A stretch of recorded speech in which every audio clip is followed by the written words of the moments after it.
नमस्कार सभी को। बाल विकास की क्लासें चल रही थी और बाल विकास की क्लासों में बाल विकास की जो अवस्थाएं हैं वो टॉपिक चल रहा है आपने, और बाल विकास की अवस्थाओं में भी शैशवावस्था जो है उसके बारे में पढ़ चुके हैं। शैशवावस्था के उपनाम, शैशवावस्था की विशेषताएं और शैशवावस्था से संबंधित जितनी भी परिभाषाएं थी वो मैंने आपको करवा दी थी, लिख के भी बता दिया था। उन परिभाषाओं को एक बार पुनः देख लेते हैं। शैशवावस्था के बारे में सबसे महत्वपूर्ण परिभाषा वैलेंटाइन की है कि शैशवावस्था सीखने का आदर्श काल है। फिर एक करो की परिभाषा आई कि 20वीं शताब्दी बालक की शताब्दी होगी, क्योंकि 20वीं शताब्दी में शैशवावस्था पर सर्वाधिक अनुसंधान हुए थे। इसके पश्चात गुडेनफ की एक परिभाषा थी कि बालक का जितना भी विकास होता है उसका आधा 3 वर्ष में हो जाता है। ये परिभाषा थी गुडेनफ की। एक फ्राइड की परिभाषा थी कि बालक जो कुछ बनना होता है 4 या 5 वर्ष में बन जाता है। एक एडलर की परिभाषा भी थी कि बालक के जन्म के समय यह तय हो जाता है कि भविष्य में उसका क्या स्थान रहेगा। तो ये महत्वपूर्ण परिभाषाएं हैं 4 या 5 शैशवावस्था के बारे में थी। आज का जो अपना टॉपिक रहेगा वो अगली अवस्था रहेगी बाल्यावस्था। बाल्यावस्था के बारे में पढ़ेंगे जिसे चाइल्डहुड यानी कि बचपन भी कहा जाता है, इसके बारे में अध्ययन करेंगे। अब बाल्यावस्था की बात की जाए तो देखो, समझो एक बार, जैसे ही शैशवावस्था की समाप्ति होती है, शैशवावस्था 0 से 5 या 6 वर्ष तक और बाल्यावस्था 6 से 12 वर्ष तक मानी गई है। जैसे ही शैशवावस्था की समाप्ति होती है उसके पश्चात बाल्यावस्था प्रारंभ होना शुरू हो जाती है या प्रारंभ हो जाती है। अब वो अवस्था है जिसे जीवन का अनोखा काल कहा जाता है। ये वो उम्र होती है, वो एज है जिसमें बालक जो है इसमें शारीरिक और मानसिक विकास में स्थिरता आनी प्रारंभ हो जाती है, संवेगों में स्थिरता आनी प्रारंभ हो जाती है। इसी उम्र में बालक जो है वो समाज से जुड़ना प्रारंभ कर देता है। इसी उम्र में बालक जो है वो चोरी करना, झूठ बोलना, इसलिए इसे डर्टी एज भी कहा जाता है, प्रारंभ कर देता है। इसके पश्चात झगड़ालू प्रवृत्ति प्रारंभ हो जाती है, नकलची प्रवृत्ति प्रारंभ हो जाती है, अहंकार की भावना, जिद व अहंकार की भावना जो है वो भी यहाँ से प्रारंभ हो जाती है। तो ये विशेषताओं में आएंगी, सारी बातें विशेषताएं पढ़ेंगे, उसमें ये सब बातें आ जाएंगी। बाल्यावस्था जो है इसमें देखो, जब 6 वर्ष का बालक होता है ना, 6 वर्ष का बालक, उसमें उग्रता आना प्रारंभ हो जाती है। उग्रता का प्रारंभ होना शुरू हो जाता है 6 वर्ष की आयु में। जब बालक 7 वर्ष में पहुंचता है तब बालक उदासीन व एकांकीपन, अकेलापन महसूस करता है या अकेले रहना पसंद करता है। यह 7 वर्ष के लगभग होता है। जब बालक 9 वर्ष में पहुंच जाता है तब वह समूह दल व टोली में रहना पसंद करता है। उस समय वह समूह बनाना प्रारंभ कर देता है। और 9 वर्ष के पश्चात की जो आयु आएगी उसमें वह रोमांचक कार्यों में रुचि लेना प्रारंभ कर देता है। इन सभी के कारण ही इसको बाल्यावस्था को जीवन का अनोखा काल कहा है कोलबुर्स ने, कि बाल्यावस्था जीवन का अनोखा काल है। तो ये सब बातें इसके अंतर्गत आएंगी। अब चलते हैं आगे। बाल्यावस्था जो है इसको कुछ उपनामों से जाना जाता है। कुछ उपनाम होते हैं, जैसे शैशवावस्था के उपनाम थे ना, वैसे बाल्यावस्था के भी कुछ इसके अलग से उपनाम होते हैं। इन उपनामों की बात कर लेते हैं, पढ़ेंगे उपनाम एक बार। उपनाम महत्वपूर्ण है क्योंकि एग्जाम में कई दफा इनमें से उठा करके एक उपनाम पूछ लेते हैं और ऑप्शन में डाल देंगे ये अवस्थाएं जो हैं वो। अब देखो, बाल्यावस्था जो है इसे खेलने की आयु कहा जाता है। बाल्यावस्था को खेलने की आयु कहा जाता है।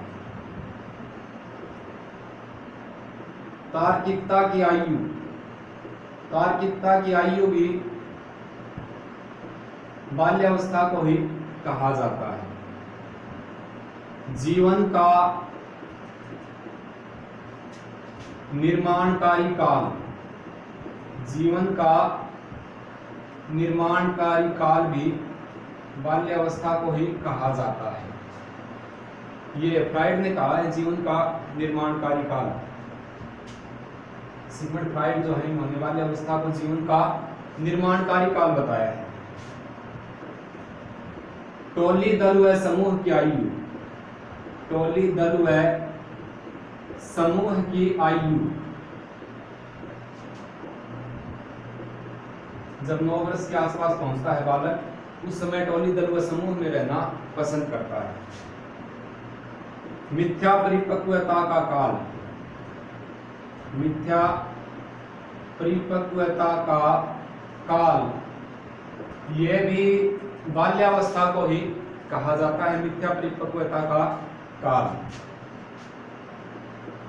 इसके पश्चात आता है अपने जीवन का अनोखा काल, जीवन का अनोखा काल, यह भी बाल्यावस्था को ही कहा जाता है।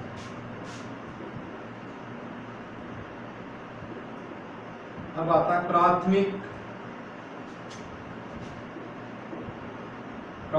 विद्यालय की आयु, प्राथमिक विद्यालय की आयु या प्राथमिक विद्यालय की शैक्षणिक दृष्टि से महत्वपूर्ण आयु, यह भी इसी को ही कहा जाता है। देखो, खेलने की आयु, तार्किकता की आयु, जीवन का निर्माणकारी काल, टोली दल व समूह की आयु, मिथ्या परिपक्वता का काल, जीवन का अनोखा काल और प्राथमिक विद्यालय की आयु, ये बाल्यावस्था के उपनामों के अंतर्गत आते हैं। अब देखो, याद रखना, कई बार एक जैसी बातें आती हैं, मिल जाती हैं। मैंने शिशुअवस्था में आपको लिखवाया था कि खिलौनों की आयु, खिलौनों की आयु जो है वो तो होती है शिशुअवस्था, ये होती है खेलने की आयु, इसे बोलते हैं गेम एज। गेम एज भी से कहा जाता है, game as and game as, ये रहेगी गेम एज।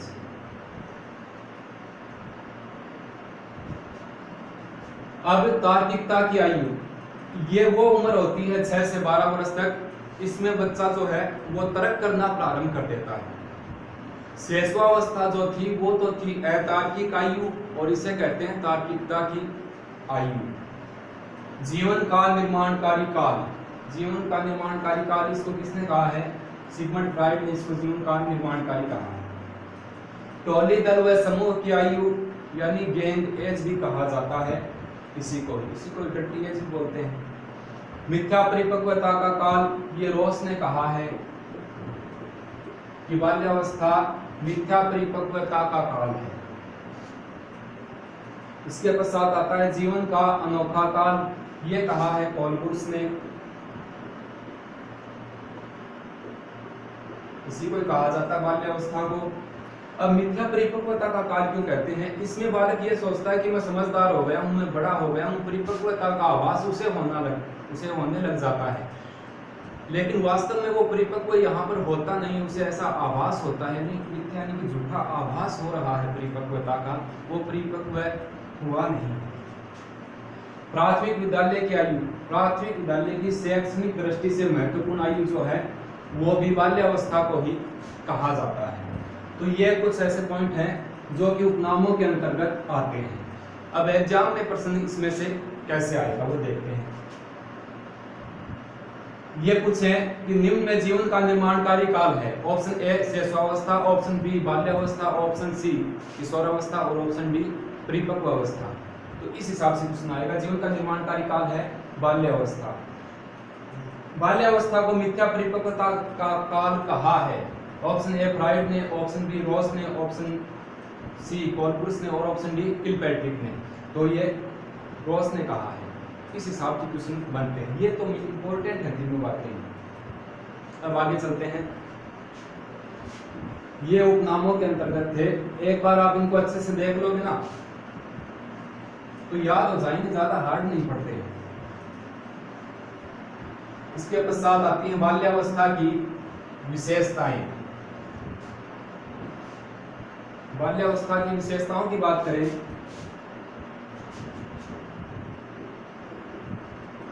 जैसे शैशवावस्था की विशेषताएं थी, उसके एकदम अपोजिट विशेषताएं इसकी आती हैं। शैशवावस्था में आपने पढ़ा था कि संवेगों में तीव्रता रहती है, शैशवावस्था में था। इसमें होगा संवेगों में स्थिरता आ जाती है।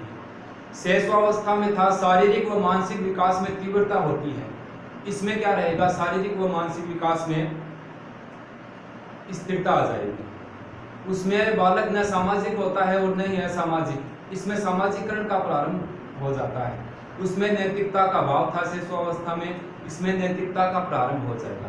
कहने का मतलब ये है कि उसके अपोजिट जो है वो इसकी विशेषताएं बनती हैं लगभग। अब देखो, पहला है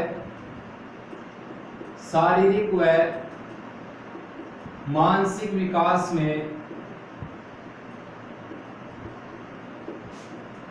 शारीरिक व मानसिक विकास में स्थिरता, रुक जाता है। एक बात को समझो, यहाँ पर बालक का सर्वाधिक विकास शैशवावस्था में होता है, 0 से 5 या 6 वर्ष तक, वह चाहे शारीरिक विकास हो या मानसिक विकास हो। बाल्यावस्था वो अवस्था होती है जिसमें विकास आकर के स्थिर हो जाता है कुछ समय के लिए, यानी कि 1-2 एज के लिए, यहाँ पे उम्र के लिए रुक जाता है। अब इसके पश्चात जो ही किशोरावस्था का प्रारंभ होता है, 13 या 14 उम्र में जब बालक जाएगा, तब अचानक वो बढ़ना प्रारंभ कर देता है, एक बार तुरंत बढ़ता है। इसीलिए स्टैनली हॉल ने त्वरित व आकस्मिक विकास का सिद्धांत दिया था। अमेरिका के मनोवैज्ञानिक स्टैनली हॉल ने, उनकी एक परिभाषा थी कि किशोरावस्था में जितना भी विकास होता है वो आकस्मिक होता है, क्योंकि बाल्यावस्था में रुक जाता है, फिर तुरंत जाते हैं ना किशोरावस्था में, जो प्री स्टेज में पहुंचते हैं वहां पर तुरंत जल्दी बढ़ते हैं बालक। तो यहाँ पर शारीरिक व मानसिक विकास में स्थिरता आ जाती है।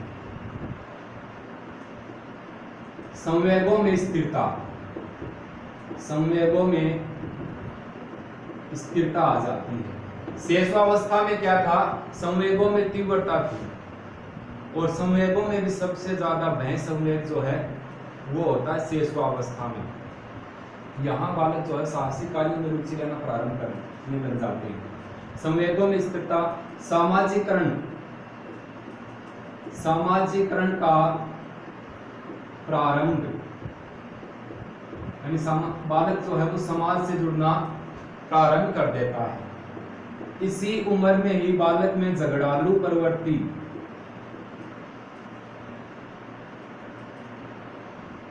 झगड़ालू प्रवृत्ति जो है वो प्रारंभ हो जाती है बालक में।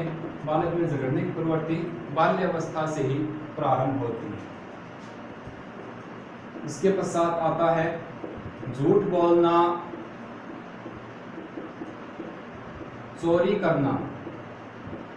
ये बाल्यावस्था में ही सीखता है बालक। झूठ बोलना, चोरी करना, ये कार्य बाल्यावस्था से ही प्रारंभ होते हैं। इसी उम्र में आकर के नैतिकता का प्रारंभ हो जाता है। बाल्यावस्था जो है, इसी में ही नैतिकता का प्रारंभ जो है वो हो जाता है। इसके पश्चात आता है जिद व अहंकार की भावना।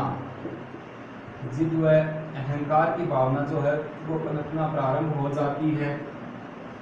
नकलची प्रवृत्ति, नकलची प्रवृत्ति जो है इसका प्रारंभ हो जाता है।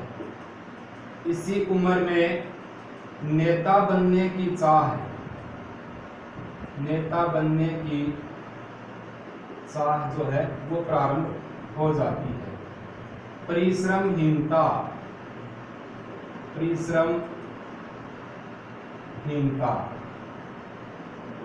अब देखो, ये कुछ विशेषताएं हैं बाल्यावस्था की। शारीरिक व मानसिक विकास में स्थिरता आ जाती है। कुछ समय के लिए विकास यहाँ पर रुक जाता है। शारीरिक और मानसिक दोनों प्रकार का विकास जो है उसमें स्थिरता आ जाती है। संवेगों में स्थिरता आ जाती है। संवेग मैंने बताया इमोशन होते हैं जो कि मैकड्यूगल ने 14 संवेग बताए हैं। उसमें शेषवावस्था में तो क्या था, संवेगों में तीव्रता, यानी मैंने बताया कि क्षणिक संवेगों की अवस्था कहा जाता है शेषवावस्था को। शेषवावस्था में जो संवेग होते हैं वो क्षणिक होते हैं, यानी कि पल भर में बदल जाते हैं, खत्म हो जाते हैं और शुरू हो जाते हैं। अब यहाँ पर अगर कोई बालक में संवेग जो है वो आ जाता है एक बार, जैसे एग्जाम्पल के लिए कोई बालक है वो किसी कारण से उसे मान लो कोई साइकिल या कोई खिलौना नहीं ला के दिया, खिलौना तो क्या लाएंगे, इसमें कोई साइकिल या बड़ा सिस्टम होगा, तब उसको अगर वो नहीं देते हैं तो वो क्या करता है, रूठ जाता है, नाराज हो जाता है। वो नाराज होने के पश्चात ऐसा नहीं कि वो 1 घंटे बाद ही मान जाएगा उस बात के लिए, मान जाएगा, नहीं मानेगा, क्योंकि वो आज पूरे दिन रूठा हुआ रहेगा, अगले दिन भी वो रूठा हुआ रहेगा लगभग दोपहर या शाम तक, यानी कि संवेग स्थिर हो गए 24 या 48 घंटे तक वो संवेग चलता है। और छोटा बालक क्या करता है, कोई खिलौना नहीं मिलता है, शेषवावस्था के बालक की बात कर रहे हैं, तो वो एक बार तो रोएगा और 10 या 15 या आधे घंटे बाद वो हंसना प्रारंभ कर देता है, भूल जाता है उस बात को। तो उसमें संवेग क्षणिक होते हैं, और यहाँ पर संवेग जो हैं वो स्थिर होते हैं। सामाजिकरण का प्रारंभ हो जाता है, यहाँ बालक जो है वो समाज से जुड़ना प्रारंभ कर देता है, क्योंकि समाज से की सबसे छोटी इकाई परिवार होता है, परिवार के साथ रहता है शेषवावस्था का बालक, तो वो न सामाजिक होता है और न ही असामाजिक। यहाँ पर बच्चे जो हैं वो बाहर जाना प्रारंभ कर देते हैं, क्योंकि टोली दल व समूह की आयु जो है वो बच्चे बाहर खेलना शुरू कर देते हैं, समाज से जुड़ना प्रारंभ कर देते हैं। यहीं से बालकों में झगड़ालू प्रवृत्ति जो है वो प्रारंभ हो जाती है। जैसे घरों में आमतौर पे होता है, भाई बहन में झगड़ा अधिक होता है, इस उम्र में झूठ बोलना, चोरी करना, इन कार्यों की तरफ भी अग्रसर होने लग जाता है।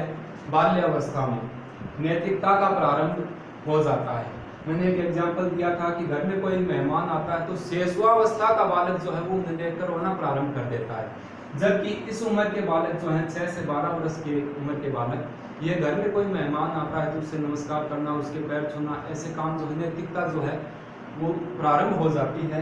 यहाँ पर जिद कर लेते हैं, अहंकार की भावना भी होना प्रारंभ हो जाती है। इसी उम्र में नकलची प्रवृत्ति होती है, नेता बनने की चाह। इसको एक बार देखना, नेता बनने की चाह अगर एग्जाम में आ गया ऐसी बातें, तो आमतौर पे इसको क्या करने वाले होते हैं कि नेता बनने की चाह किस उम्र में होती है, ऑप्शन ए आएगा किशोर अवस्था, और उसको ही करके आ जाते हैं। किशोर अवस्था में नहीं होता है नेता बनने की चाह, लीडरशिप वाली बात बाल्यावस्था के अंतर्गत ही आती है। परिश्रमहीनता, इस उम्र में बालक को अगर कोई काम सौंपते हैं, कोई काम करने के लिए कहा जाता है तो वो उस कार्य को करता नहीं है, नहीं उस कार्य को करने में कोई रुचि लेता है, क्योंकि परिश्रमहीनता होती है, इस समय काम करना नहीं चाहता, स्वेच्छा से काम करना चाहता है, किसी के दबाव में नहीं करना चाहता, क्योंकि नेता बनने की चाह होती है इसमें।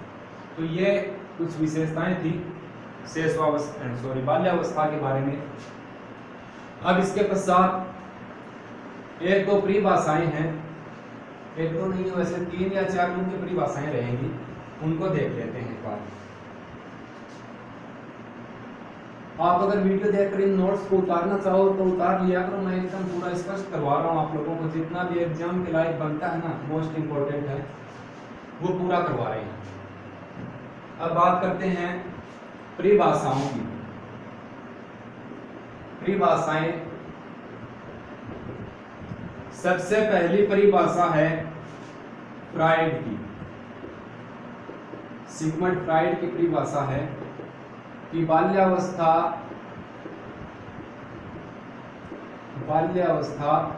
जीवन का निर्माणकारी काल है। बाल्यावस्था जीवन का निर्माणकारी काल है। ये बात किसने कही है? फ्राइड ने कही है। फ्राइड की परिभाषा है कि बाल्यावस्था जीवन का निर्माणकारी काल है। इसके पश्चात पॉल बुर्स की एक परिभाषा है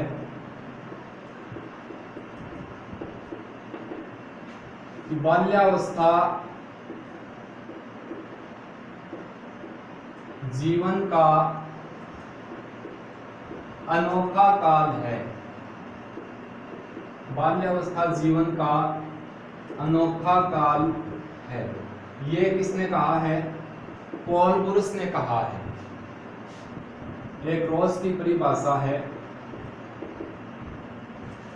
बाल्यावस्था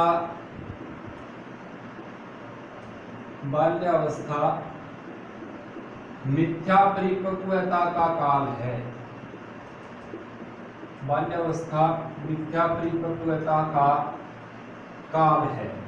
ये किसने कहा है? ये रॉस महोदय ने कहा है। एक परिभाषा किलपैट्रिक की है। किलपैट्रिक की अच्छी परिभाषा है, एक दो बार एग्जाम में आई हुई भी है। ये छोटी छोटी जो स्पष्ट परिभाषाएं आती हैं, ये एग्जाम में अक्सर पूछ लेते हैं इनके बारे में। किलपैट्रिक की परिभाषा की बाल्यावस्था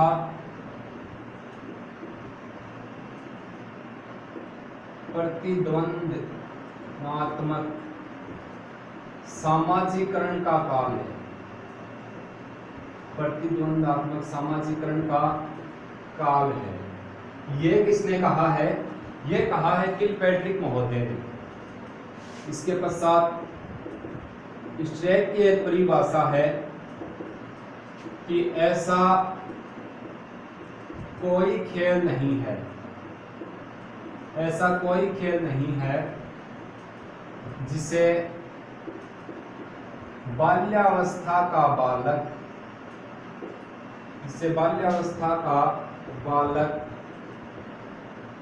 नहीं खेलता हो।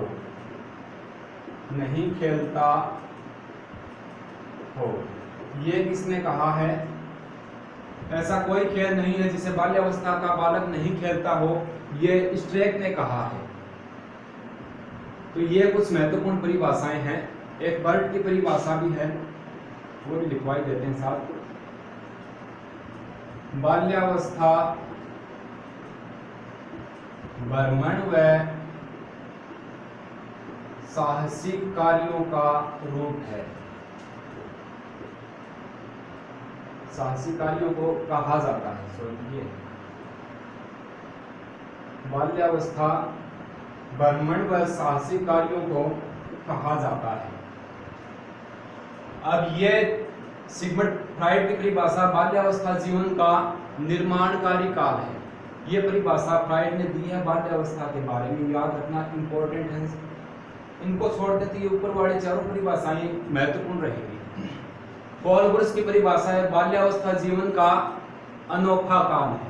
अब अनोखा यानी कि अलग से काल है, अलग प्रकार का करना। अब देखो इसको मान लेते हैं, मान ये है कोलगेट और ये है ब्रुश। कोलगेट से ब्रुश करना या ब्रुश से कोलगेट करते हो, कोलगेट से ब्रुश करना उल्टा काम हो गया, यानी कि अनोखा काल है। बाल्यावस्था जीवन का अनोखा काल है। ये है कहा है पॉल बुर्स ने। रॉस की परिभाषा बाल्यावस्था मिथ्या परिपक्वता का काल है, यानी कि झूठा काल है, दिखावा हो रहा है यहाँ पर एक तरह का। तो कोई आदमी, कोई व्यक्ति झूठ बोलता है तो अपने पश्चिमी राजस्थान में जो गुस्सा आता है ना, उसको कहते हैं रीस आना। रीस ये हो गया रोष। कोई झूठ बोलेगा तो रीस आएगी, गुस्सा आएगा। तो ये रोष है। रोष की परिभाषा याद रखना, बाल्यावस्था मिथ्या परिपक्वता का काल है। किलपैट्रिक बाल्यावस्था प्रतिद्वंद्वात्मक सामाजिकरण का काल है। प्रतिद्वंद्वात्मक क्या होता है? प्रतिद्वंदी कौन होता है? सामने वाला होता है अपने। जैसे पुराने समय में राजा महाराजा सेना लेकर जाते थे, उसके प्रतिद्वंदी हैं ये।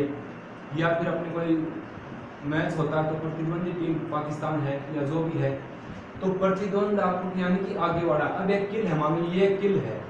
अब किल के प्रतिद्वंद्वात्मक कौन रहेगा? प्रतिद्वंदी कौन है? दीवार है। अब इसको पीटेंगे तो क्या होगा?